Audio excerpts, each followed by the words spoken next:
En octubre del 2022, un submarino nuclear de la Armada de los Estados Unidos, proyecto clasificado bajo el nombre Prometheus, desapareció durante una prueba de inmersión profunda en el Océano Pacífico. No hubo señales de emergencia, ni transmisiones de auxilio, simplemente se desvaneció de los radares.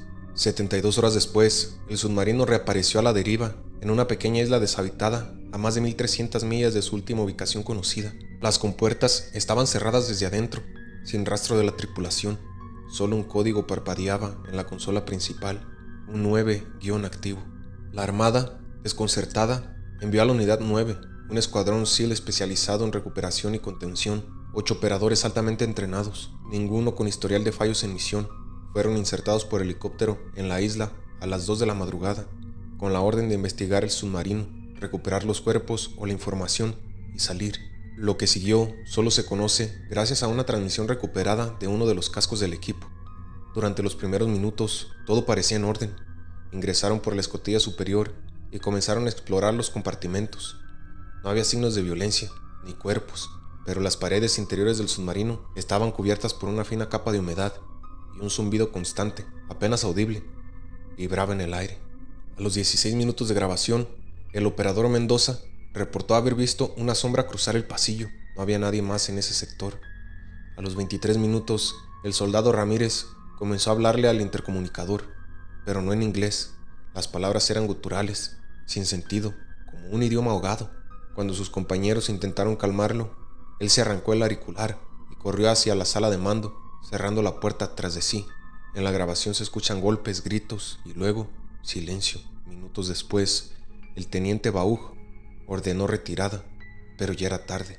Uno a uno, los SEALs comenzaron a escuchar voces en sus propios cascos, voces de familiares muertos, voces de ellos mismos pidiendo ayuda, desde detrás de las paredes metálicas del submarino. El operador Hengis desapareció sin dejar rastro. Solo quedó su cámara encendida, grabando un pasillo vacío. A los 42 minutos, la transmisión muestra algo imposible. Los miembros restantes del escuadrón se encuentran cara a cara con duplicados exactos de ellos mismos. Mismos uniformes, mismas armas, mismos rostros, pero con ojos completamente negros. Uno de los duplicados sonríe y dice con voz distorsionada: "No se supone que debían entrar, no esta vez". A partir de ahí, todo es caos, tiros, gritos, ruido de estática. La transmisión termina abruptamente a los 48 minutos. La Unidad 9 nunca regresó. La Armada oficialmente los declaró muertos en servicio, pero nunca dieron una versión pública del evento, ni siquiera a los familiares. Lo extraño fue lo que sucedió una semana después. Un archivo de video, etiquetado como U9-final, apareció en un servidor interno del Pentágono. Nadie sabe quién lo subió. En él se ve a los 8 miembros de la unidad caminando por un pasillo blanco infinito, sin puertas, sin salida. Van en formación, pero no parpadean, no hablan, solo marchan. Y al fondo, una voz mecánica repite en código Morse: reinicio, reinicio, reinicio. ¿Habías escuchado sobre esta historia? Cuéntame qué te pareció. Te invito a que me dejes tus comentarios. Recuerda que nos puedes encontrar en todas las redes sociales y en cualquier plataforma digital. Nos vemos en el siguiente video de Escalofríos. El soldado primero, Enrique Telles, fue trasladado a la zona militar 27, en Oaxaca, en el año 2019. Era disciplinado, serio, y llevaba casi 8 años de servicio sin problemas. Pero cuando le asignaron turno de guardia nocturna en la prisión militar 314, algo cambió en él. La prisión 314 no salía en los registros públicos, no estaba en mapas ni en documentos oficiales. Técnicamente no existía. Solo algunos soldados sabían que ese edificio ruinoso, al final del campo del entrenamiento, alguna vez fue una cárcel militar utilizada en los años 70 y 80 durante la Guerra Sucia. Supuestamente estaba cerrada, pero aún tenía rejas, aún tenía celdas y por alguna razón aún tenía turnos de vigilancia. ¿Y por qué vigilamos un lugar vacío?, preguntó Enríquez a su superior. El sargento solo dijo: tú cumple tu servicio. Si escuchas algo, no respondas. Fue una advertencia extraña, pero Enrique Como buen militar, obedeció. Esa noche, con su fusil al hombro y una linterna débil, comenzó su recorrido por los pasillos húmedos y fríos de la prisión abandonada. Todo estaba oscuro, las celdas oxidadas, los grilletes colgando, las paredes llenas de grafitis viejos y marcas hechas con uñas. Y el silencio no era completo. Desde que entró, Enrique sentía un zumbido leve, como un murmullo detrás de la cabeza. Al principio pensó que era el cansancio, pero mientras más avanzaba en su recorrido, más fuerte se volvía. En el segundo pasillo, junto a las celdas selladas, lo escuchó claramente. Una voz, débil, rota. Mi general, ya me porté bien. Enrique se detuvo en seco. Alumbró con la linterna. Nada. ¿Quién anda ahí?, gritó, siguiendo el protocolo. Silencio. Dio 3 pasos más, y otra vez. Ya me porté bien, ya me porté bien. La voz venía de la celda número 7, una puerta oxidada con barrotes tan viejos que parecía imposible que alguien lo hubiera abierto en décadas. Miró dentro, vacío, pero entonces escuchó una respiración detrás de él. Giró rápidamente levantando el arma. No había nadie. Volvió a ver la celda y algo estaba en el fondo, una sombra, inmóvil, agachada. Enrique apuntó con la linterna. Era un hombre. Vestía un uniforme militar viejo, la cara sucia, los ojos hundidos. Se rascaba los brazos como un adicto, murmurando: Mi general, no me lleve otra vez. Ya me porté bien, ya me porté bien. Enrique retrocedió, activó su radio. Aquí, soldado Telles. Solicito refuerzos. Hay un individuo dentro del perímetro. Celda 7.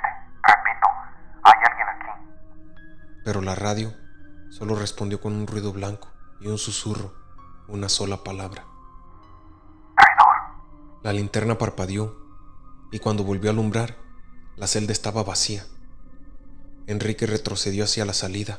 No corrió, pero estaba al borde del pánico. Cada paso que daba, escuchaba pasos detrás de él, como si alguien lo siguiera, imitando su ritmo exacto. Cuando llegó a la entrada, se encontró con otro soldado, el cabo Ramírez, que venía a relevarlo.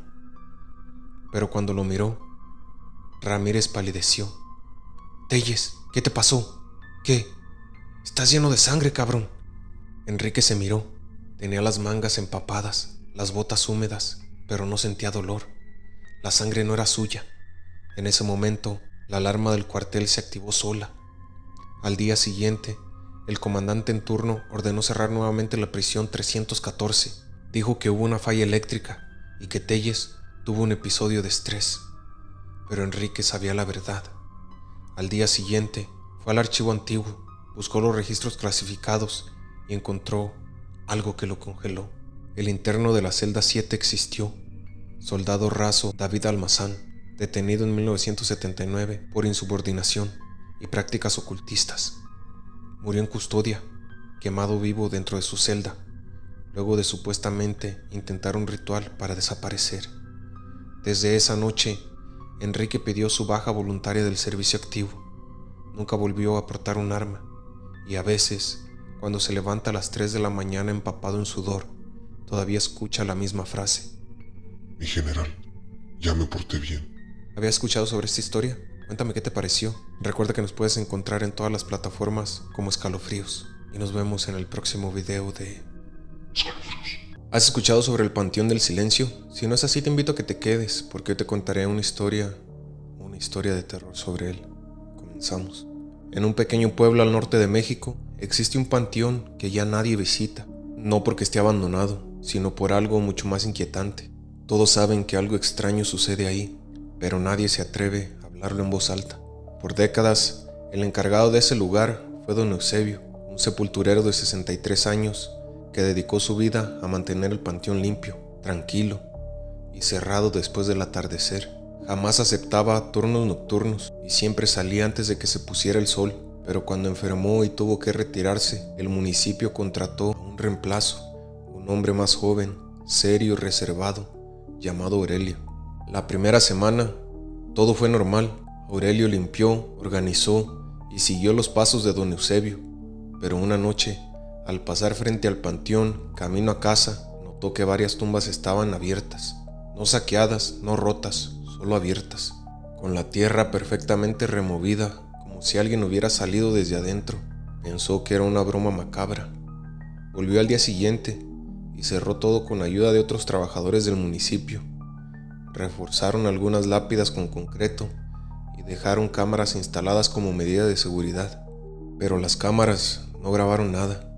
Lo único que registraban era estática cada noche entre las 2:40 y las 3 a.m., exactamente 20 minutos de ruido blanco. Intrigado, o quizá desafiado por el silencio del pueblo, Aurelio decidió pasar una noche dentro del panteón, escondido en una pequeña caseta de herramientas. Llevó una lámpara, un termo de café, una radio de onda corta y a su perro, Zafiro. Todo marchó con inquietante normalidad hasta que el reloj marcó las 2:40 a.m. La lámpara parpadeó, la radio dejó de transmitir, el perro inquieto comenzó a gruñir, mirando hacia el pasillo central de las tumbas.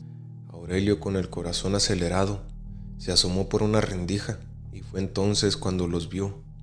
Figuras humanas saliendo lentamente de las tumbas, una por una.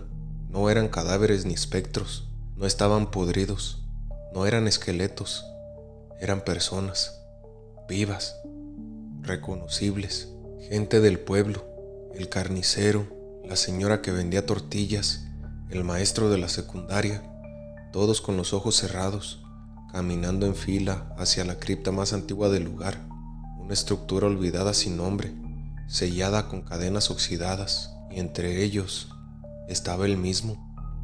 Un hombre idéntico a Aurelio caminaba al final de la fila, con el mismo uniforme, la misma lámpara colgando del cinturón, pero con una expresión vacía y labios moviéndose, como si murmurara una oración sin voz. Zafiro, el perro, salió corriendo. Aurelio, paralizado por el miedo, solo pudo quedarse ahí temblando, mientras las figuras entraban a la cripta.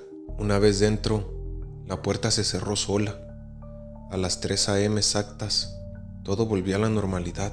Al día siguiente, Aurelio trató de contar lo que vio, pero nadie le creyó, ni el alcalde ni la policía, hasta que intentó mostrar las grabaciones y descubrió que las cámaras no solo estaban en blanco, sino que habían sido removidas, como si nunca hubieran estado ahí. Lo último que se supo de él fue una nota escrita a mano, pegada en la puerta de la caseta. No somos los únicos que vivimos en este pueblo. Hay otros como nosotros, los que caminan dormidos, los que esperan su turno, y yo ya me vi marchando con ellos. Desde esa noche, nadie ha vuelto a aceptar el turno nocturno en el Panteón del Silencio, y la cripta, al amanecer, apareció sin cadenas. ¿Habías escuchado sobre esta historia? Cuéntame qué te pareció. Te invito a que me dejes tus comentarios. Recuerda que nos puedes encontrar en todas las redes sociales y en cualquier plataforma digital como Escalofríos. Y nos vemos en el siguiente video de Escalofríos.